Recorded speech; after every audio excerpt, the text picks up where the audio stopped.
दोस्तों आप सभी का बहुत बहुत स्वागत है हमारे चैनल में। इस वीडियो के अंदर अभी हम लोग साइंस यानी विज्ञान इससे रिलेटेड इम्पोर्टेंट 40 क्वेश्चन देखने वाले हैं, जो कि आपके आने वाले एग्जाम से railway, group D, NTPC, SSC, UP police, लेखपाल और आने वाले सभी प्रतियोगिता परीक्षा के लिए काफ़ी इम्पोर्टेंट है।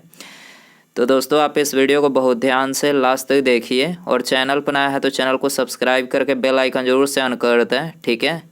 और ये टोटल 40 क्वेश्चन है। आप इनमें से कितने क्वेश्चन जो है सही कर पाते हैं अपना स्कोर कमेंट बॉक्स में ज़रूर बताएं, ठीक है। तो चलिए शुरू करते हैं। देखिए यहाँ पर पहला क्वेश्चन दिया गया है, शरीर में लिम्फोसाइट कोशिकाओं के बनने से संबंधित ग्रंथि कौन सी है। तो आपको इसमें बताना है किस ग्रंथि में लिम्फोसाइट कोशिकाएँ बनती है। तो ये बनती है थाइमस ग्रंथि में, ठीक है। आंसर हो जाएगा ऑप्शन बी। इसके अलावा यदि हम बात करें थाइमस ग्रंथि की, तो थाइमस ग्रंथि जो है किस हार्मोन का स्रावण करती है। तो ये थाइमोसिन, ठीक है, थाइमोसिन हार्मोन का स्रावण करती है थाइमस ग्रंथि। थाइमस ग्रंथि के मानव शरीर में निष्क्रिय होने से जो है शरीर में समय से पहले जो है बुढ़ापा आने लगती है, आपको याद रखना है, ठीक है। अग्न्याशय ग्रंथि की बात करें तो अग्न्याशय ग्रंथि जो है ये मानव शरीर की दूसरी सबसे बड़ी ग्रंथि है, ठीक है। और अग्न्याशय ग्रंथि जो है किस हार्मोन का स्रावण करती है। तो इंसुलिन का स्रावण करती है।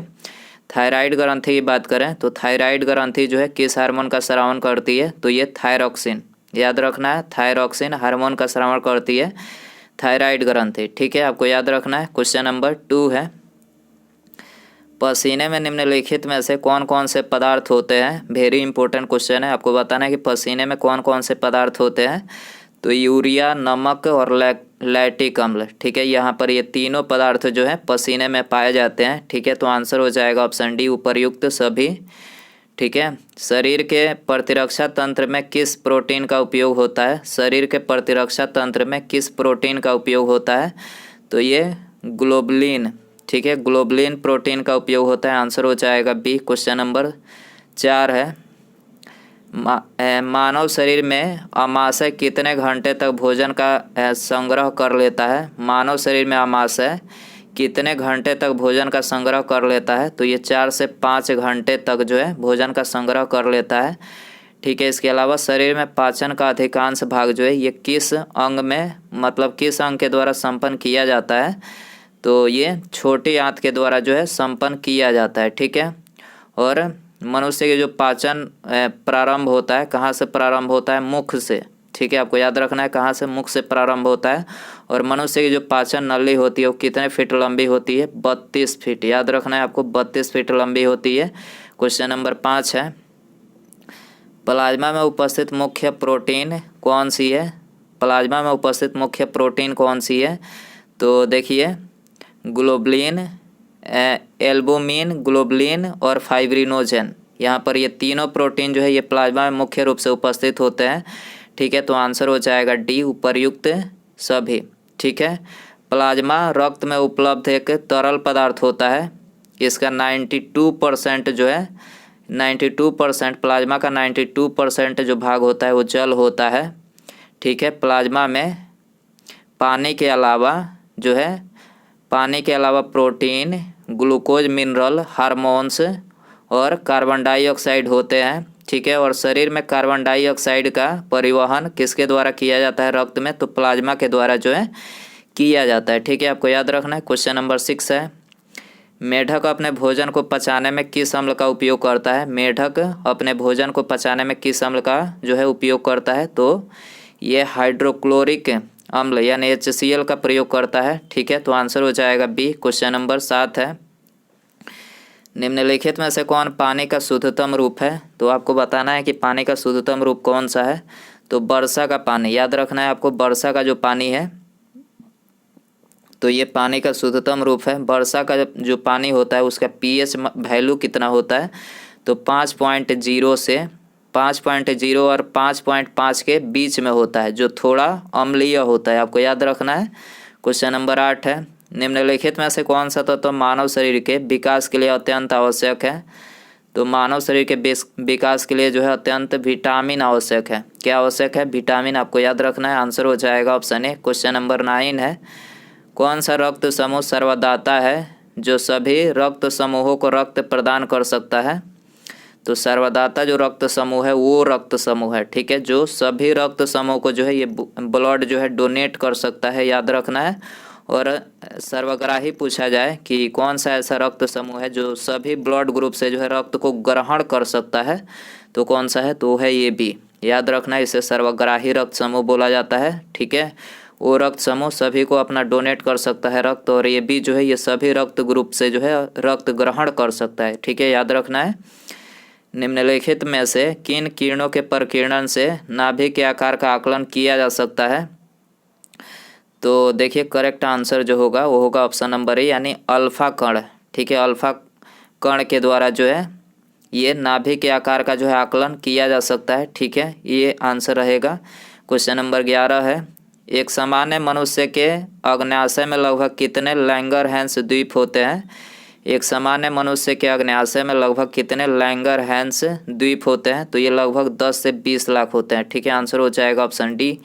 क्वेश्चन नंबर 12 है, अंडे में कौन सा विटामिन लगभग नहीं पाया जाता है, तो अंडे में कौन सा विटामिन जो है नहीं पाया जाता है, तो विटामिन सी जो है नहीं पाया जाता है, याद रखना है। इसके अलावा अंडे का जो पीला वाला भाग होता है उसमें मुख्य रूप से विटामिन ए, विटामिन डी और विटामिन B12 जो है ये प्रचुर मात्रा में पाया जाता है, जो शरीर में जिंक की कमी को पूरा करता है, ठीक है, याद रखना है आपको। क्वेश्चन नंबर 13 है, हम तारों को टिमटिमाते हुए देख पाते हैं, तो किसके कारण से देख पाते हैं, तो ये प्रकाश के अपवर्तन के कारण, याद रखना है आपको, प्रकाश के अपवर्तन के कारण से हम तारे को जो है टिमटिमाते हुए जो है देख पाते हैं, ठीक है। क्वेश्चन नंबर 14 है, निम्नलिखित में से कौन सा पदार्थ सबसे अधिक ज्वलनशील है, ज्वलनशील बताना है, तो नायलॉन, नायलॉन जो है ये सबसे अधिक ज्वलनशील है, ठीक है, आंसर हो जाएगा बी।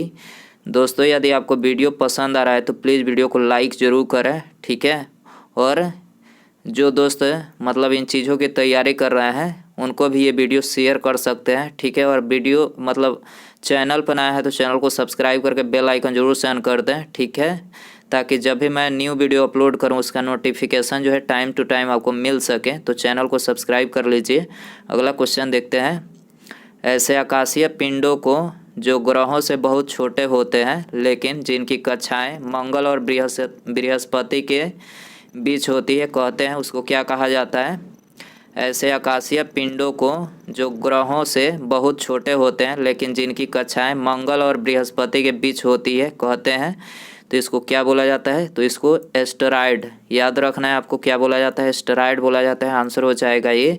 सूती और ऊनी रेशों में अंतर ज्ञात किया जा सकता है, सूती और ऊनी रेशों में अंतर ज्ञात किया जा सकता है, तो जलाकर, ठीक है, जलाकर ज्ञात किया जा सकता है, आंसर हो जाएगा बी। क्वेश्चन नंबर 17 है, बर्फ़ पर दाब बढ़ाने से उसका गलनांक क्या होगा, तो घट जाएगा, ठीक है, बर्फ़ पर दाब बढ़ाने से क्या होगा, उसका गलनांक घट जाएगा, ठीक है, आंसर हो जाएगा ये।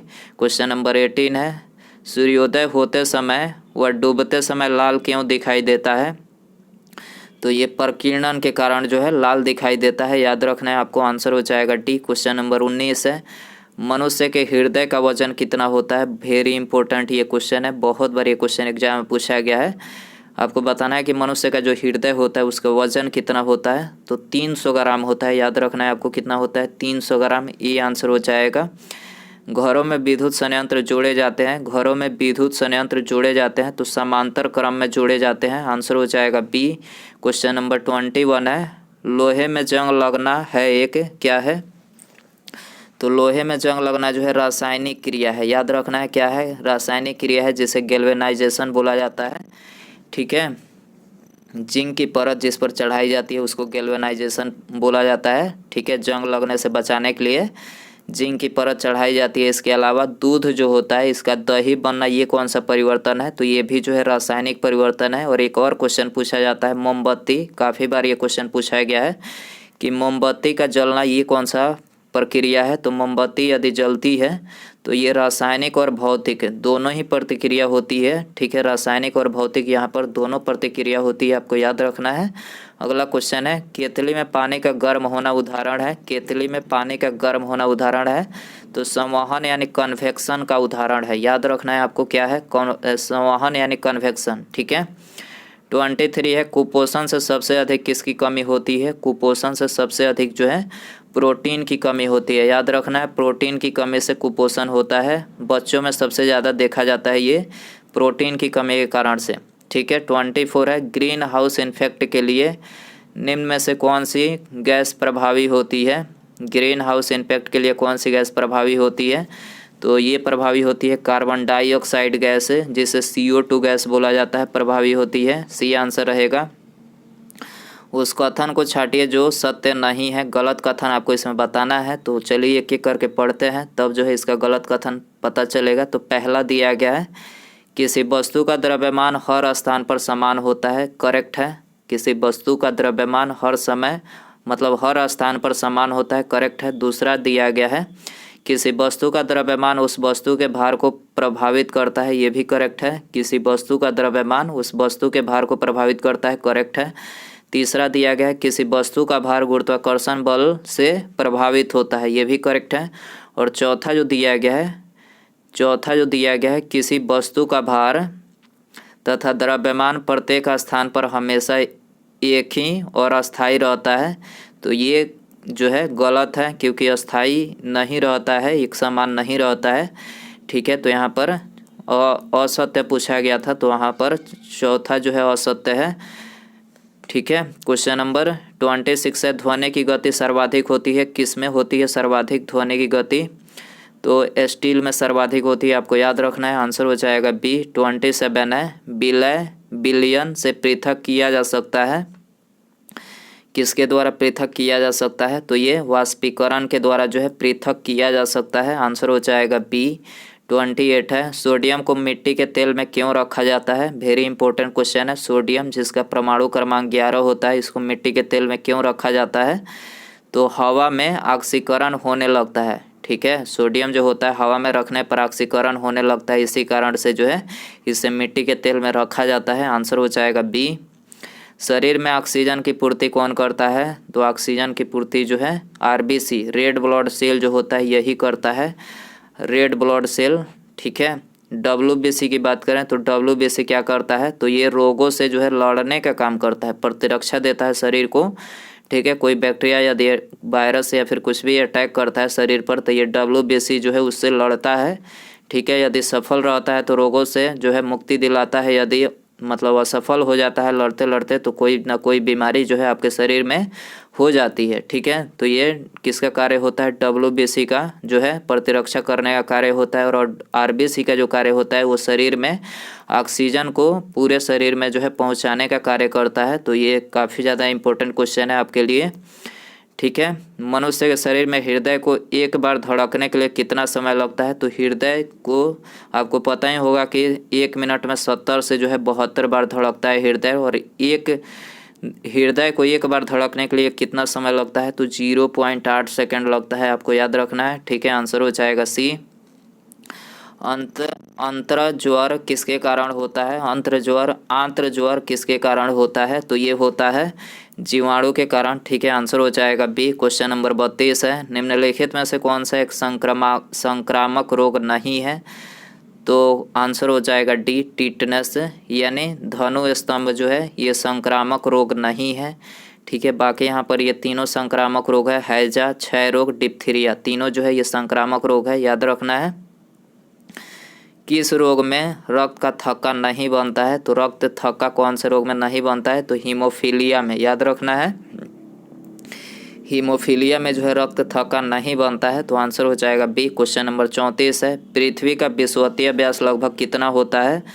पृथ्वी का विषुवतीय व्यास लगभग कितना होता है? 12,750 किलोमीटर होता है। ठीक है। आंसर हो जाएगा बी।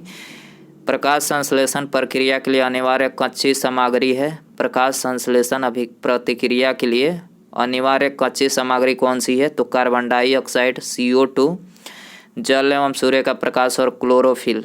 यहाँ पर ये तीनों जो है कच्ची सामग्री है। ठीक है।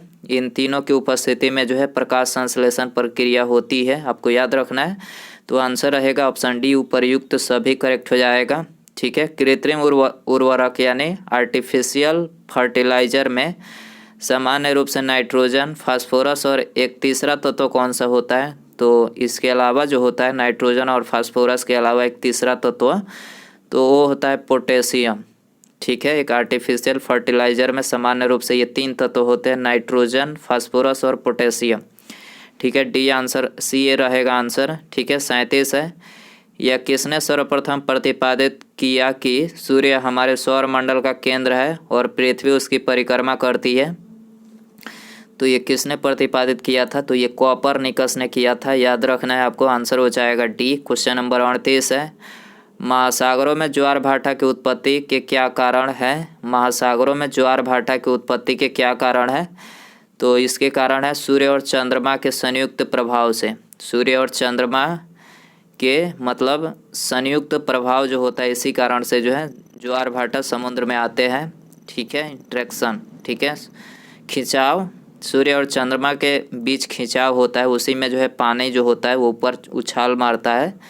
ठीक है, जैसे ज्वार भाटा बोला जाता है। तो आंसर हो जाएगा सी। क्वेश्चन नंबर 39 है। दही को बिलोकर मक्खन निकाला जाता है, इसमें भौतिक के किस सिद्धांत का उपयोग किया जाता है? तो दही मथने की बात की गई है, तो दही मथने की बात की गई है। तो मक्खन मथ कर यदि निकाला जाता है वो कौन सा सिद्धांत है? तो अपकेंद्रण। याद रखना है, अपकेंद्रण सिद्धांत है। आंसर हो जाएगा सी। क्वेश्चन नंबर 40 है। जेट इंजन किस सिद्धांत पर कार्य करता है? वेरी इंपॉर्टेंट क्वेश्चन है। जेट इंजन किस सिद्धांत पर कार्य करता है? तो रैखिक संवेग संरक्षण के सिद्धांत पर कार्य करता है। सी आंसर रहेगा। 41 है। निम्नलिखित में से किस विद्युत चुंबकीय तरंग की तरंग दैर्घ्य अधिकतम होती है? तो अवरक्त यानी इंफ्रारेड। ठीक है, इंफ्रारेड की तरंग दैर्घ्य जो है ये अधिकतम होती है। आंसर हो जाएगा बी। क्वेश्चन नंबर 42 है। निम्नलिखित में से कौन सी युक्ति विद्युत ऊर्जा को निम्नलिखित में से कौन सी युक्ति विद्युत ऊर्जा को यांत्रिक ऊर्जा में बदलती है? तो ये आपको बताना है कि विद्युत ऊर्जा को यांत्रिक ऊर्जा में किसके द्वारा बदला जाता है। तो ये आपके लिए होमवर्क क्वेश्चन रखते हैं। ठीक है, तो काफ़ी इजी क्वेश्चन है, आपको बताना है इसका आंसर क्या रहेगा। ऑप्शन है प्रेरक, इंडक्टर, डायनेमो, ट्रांसफार्मर या फिर मोटर। सही आंसर आपको बताना है कि विद्युत ऊर्जा को यांत्रिक ऊर्जा में किसके द्वारा बदला जाता है। तो आप इसका आंसर कमेंट बॉक्स में ज़रूर बताएं और आप इन 42 क्वेश्चन में से कितने क्वेश्चन सही कर पाएँ, अपना स्कोर भी कमेंट में बताएं।